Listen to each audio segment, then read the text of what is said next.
Conway's Law is a principle in software engineering that states that the organization who designs systems are constrained to produce designs which are copies of the communication structures of these organizations.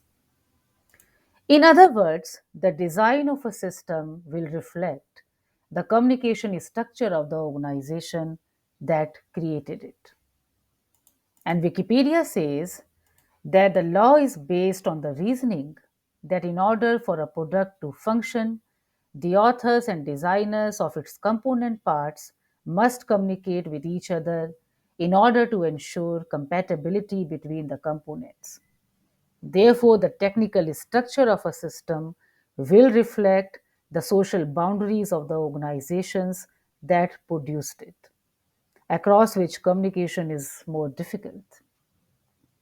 So instead of law, it sounds more like an observation of Conway, as if he saw that the architectures of software systems look remarkably similar to the organization of the development teams that build it. And since it's an observation, other people share their own observation regarding this too, like Eric S. Raymond, an open source advocate, restated Conway's law in the New Hackers Dictionary, where he wrote that the law means if you have four groups or teams working on a compiler, you will get a four pass compiler. So the organization of the software and the organization of the software team will be congruent, means identical or similar in their shape or size. But in a more simple term, we can say that Conway's law or his observation was that if a designer can communicate easily with the author of the code, then he will have a good understanding of the code. This makes it easier for their code to interact, not just in terms of the function calls, but also in terms of their shared assumptions and their way of approaching to the problem domain itself. So, in a way, social interactions or boundaries and mutual understanding within teams influence and reflect in the design of the systems too. But the key point here is that the modular decomposition of a system and the decomposition of the development organization must be done together. Or we can say that the architecture and teams which build them must evolve together. And it's an ongoing process too. Now the question comes how it is related to microservices.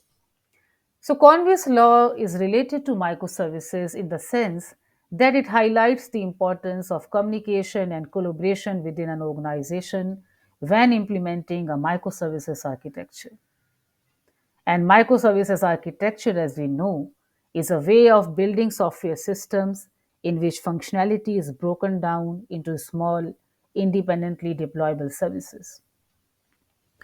When implementing a microservices architecture, it is important that the communication and collaboration are well structured within the organization to ensure that the services are designed in a way that it is easy to understand and maintain them. If the organization has siloed teams or poor communication channels, it will be difficult to implement a microservices architecture successfully.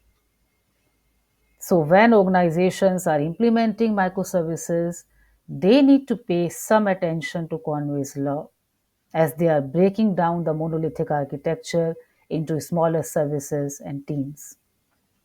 It is important for them to align their team structure with the services structure.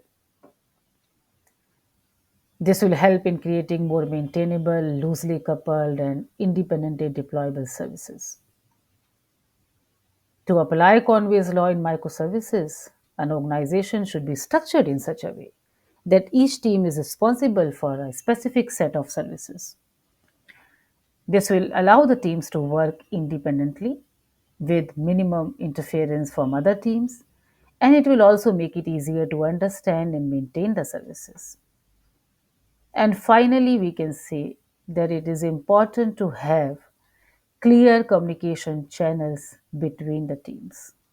to ensure that any dependencies between services are well understood.